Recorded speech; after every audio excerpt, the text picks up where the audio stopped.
Hello guys! In today's video, you will learn how to share project in CapCut. So now to start, open your CapCut app. And then open a project that you want to save and then share. So for example, right here, this is the video that I want to share. Now, after editing this video, what I'm going to do is just to tap on this button right here. This will allow you to export or to save your video, and then you will be able to share this to your friends. So now just wait for the video to complete.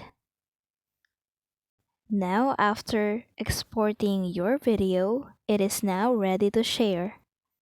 So here are lots of options that you can share your video. For example, you can share this to your TikTok account, to your Instagram, to your shorts, to your WhatsApp, Facebook, and many more.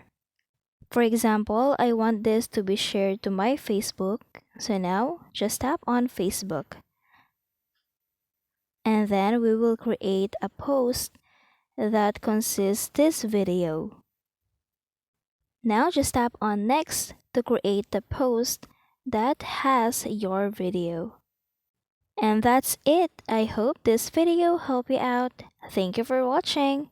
Don't forget to like and subscribe.